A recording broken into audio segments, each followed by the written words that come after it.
آمين.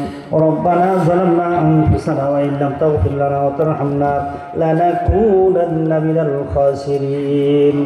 ربنا آتنا في الدنيا حسنة وفي الآخرة حسنة وقنا عذاب النار. ربنا تقبل منا إنك أنت السميع العليم وتب علينا إنك أنت التواب الرحيم. মাফ করিয়া দাও আল্লাহ, মাফ করিয়া দাও, কবুল কইরা নাও গো মাবুদ, কবুল কইরা নাও। হাত বাড়াইয়া রইলাম বসে মাওলা আপনার দরবারে, গুনাহগার বলিয়া মাওলা তারাইয়া দিও না রে। আপনি যদি মাফ না করেন মুদের মাবুদ উপায় নাই, আপনারও দরবার ছেড়ে আর তো যাইবার জায়গা নাই। দিন গেল মোর খাইতে ফিরতে, রাত্রি গেল ঘুমে ঘুমে, কিসের জন্য আইছিলাম আমরা এই ফেরেবের বাজারে? বেলা যাবে, সন্ধ্যা হবে, আর তো সকাল হবে না। দেশের মানুষ দেশে যাব, আর তো ফেরা হবে না। ভাই বলো, বন্ধু বলো, সেদিন সবাই হইবে পার। মরার পরে বানতে হবে কবরেতে জনমের ঘর। ডাইনে মাটি বামে মাটি, মাটির দিবে বিছানা, উপরে মাটির চাপা দিবে, আর তো আসতে পারবো না।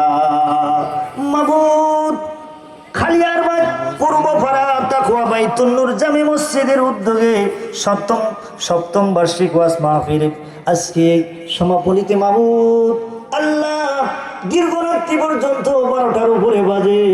আল্লাহ কত কষ্ট করে কোরআন হাদিসের আলোচনা শুনে শেষ পর্যন্ত বসে কনকনা শীতের রাত্রিতে মাবুদ তোমার বান্দারা আল্লাহ মাপ পাওয়ার আশায় তোমার দরবারে 2 হাত উত্তোলন করে দিয়ে বসে আছে। আল্লাহ আল্লাহ আজকের মাহফিল তুমি কবুল করে নাও। আল্লাহ অনেকের টাকা পয়সা দান করলো, এলাকার যুবকগুলো খুব ভালো মানুষ, কমিটিগুলো ভালো মানুষ। আল্লাহ আমার জয়নাল ভাই সহ যারা এত কষ্ট করলো আজকের এই মাহফিলের জন্য, সকলকে কবুল আর মঞ্জুর করে নাও। আল্লাহ আজকের এই মাহফিল কবুল করে নাও। আল্লাহ দান খয়রাতের সওয়াব সহ কোটি কোটি গুণের সওয়াবের হাদিয়া বাড়াইয়া হযরতে আহমদ মুস্তাফা মুহাম্মদুর রাসূলুল্লাহ সাল্লাল্লাহু আলাইহি ওয়াসাল্লামের পাক রওজা মুবারকের সওয়াবের হাদিয়াগুলো পৌঁছায়া দাও রব্বুল আলামিন। হযরতে আদম আলাইহিস সালাতু ওয়াস সালাম হইতে আজ পর্যন্ত যত মুমিন মুসলমান নরনারী ইন্তেকাল করছে, মাওলার এই প্রত্যেকের রূহের উপরে সওয়াবের হাদিয়াগুলো পৌঁছায়া দাও। আল্লাহ অনেকে মার জন্য বাবার জন্য দোয়া চেয়েছে, মার জন্য বাবার জন্য দাদা দাদির জন্য নানা নানির জন্য সন্তানের জন্য তোমার ঘর মসজিদে দান করছে, সকলের দানগুলো কবুল করে নেই মাওলা। যাদের জন্য যে দোয়া চেয়েছে সেই মনের নেক মাকসুদগুলো পূরণ করে দাও আল্লাহ। যারা কবরে চলে গেছে কবরগুলো জান্নাতের টুকরা বানায় দাও আল্লাহ। আমার বাবাও চলে গেছে, বাবার কবরটা জান্নাতের টুকরা বানায় দাও আল্লাহ। আমার সামনে পিছনে ডাইনে বামে কত দূর থেকে ভাইয়েরা আসছে আল্লাহ, তোমার দরবারে হাত বাড়াইছে। পর্দার অন্তরে মা বোনের হাত বাড়াইছে রে মাবুদ আল্লাহ। রাবিয়া মুসলির মতো উনি বানায় দাও আল্লাহ, ফাতিমার মতো পর্দানিশী বানায় দাও আল্লাহ।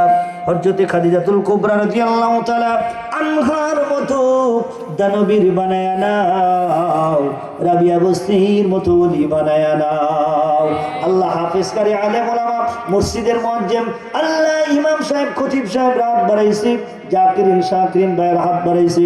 আজকের মাহফিল আল্লাহ যার হাত দুই কারা পছন্দনীয় হয় তারা হাতের উসিলায় আমাদের সকলের দরখাস্ত কবুল আর মঞ্জুর করে নাও। জিন্দেগীর সমস্ত গুনাহ খাতাগুলো মাফ করে দাও, সামনের জিন্দেগীর না খায়াত বানা দাও, সম্মানজনক হায়াত দাও, সম্মানজনক রিজিক দাও, সম্মানজনক স্থানে আমাদেরকে সমাহিত করো আল্লাহ রব্বুল আলামিন। জানি না এই জায়গায় কে যেন মা হারা বাবা হারা এতিম সন্তান, যার কথা স্মরণ হলে এই চোখ দিয়ে দর দর করে পানির ফোঁটাগুলো চলে আসে। যে ইমাম 10 মাস 10 দিন ধরে রাখছে প্রসব ব্যথার জ্বালা যন্ত্রণা দুনিয়ার কেউ জানে না আল্লাহ, তুমি ছাড়া আর বাঁচারা। এতক্ষণ করে শীতের রাত্রিতে মাওলা বাহিরে দাঁড়ায় থাকা যায় না, পানির উপরে দাঁড়ানো যায় না, শোয়া যায় না। আমাদের মা আমরা যখন ছোট ছিলাম ডান পাশে প্রস্রাব করে দিতাম, মা আবার বাম পাশে শোয়াইতো, বাম পাশে প্রস্রাব পায়খানা করে দিতাম, ধুয়ে মুছে পরিষ্কার করি। আমার মা ঠান্ডা জায়গায় ভিজা জায়গায় শুয়া আমাকে আপনাকে বুকিয়ে নিয়ে দিয়ে ঘুম পাড়াইতো। সন্তানের জন্য মা সেই মা যাদের কবরে চলে গেছে আল্লাহ ওই মা বাবার কবরে তুমি আযাব দিও না। সকলে পড়েন রব্বির হামহুমা কামা রব্বায়ানি সগীরা ওয়া রব্বির হামহুমা কামা রব্বায়ানি সগীরা। আল্লাহ আজকের মাহফিলের যিনি সভাপতি এখানে বসা, আল্লাহ প্রধান অতিথি সহ মসজিদের কমিটির লোকগুলো অত্যন্ত ভালো, আল্লাহ সবাইকে তুমি কবুল আর মঞ্জুর করে নাও। আল্লাহ যেদিন মালাকুল মউত আজরাইল পাঠাইবা নিদানের সময় মুসিবতের সময় বেঈমান করে আমাদেরকে দুনিয়ার থেকে উঠাইয়া নিও না। একটাই তোমার কাছে দাবি রে মাবুদ, আল্লাহ সম্মানের সহিত ঈমানের সহিত যেদিন মৃত্যুটা দিবা সেই দিনটা যেন শুক্রবার হয়, যেই মাসে দিবা মাসটা যেন রমজান মাস হয়। যখন দিবা আল্লাহ তোমার সেজদারত অবস্থায় সালাতের অবস্থায় ঈমানের সহিত জবানে মধুর কালেমাটা জারি রাইখা দিও লা ইলাহা ইল্লাল্লাহু মুহাম্মাদুর রাসূলুল্লাহ সাল্লাল্লাহু আলাইহি ওয়াসাল্লাম। আসসালামু আলাইকুম ওয়া রাহমাতুল্লাহ।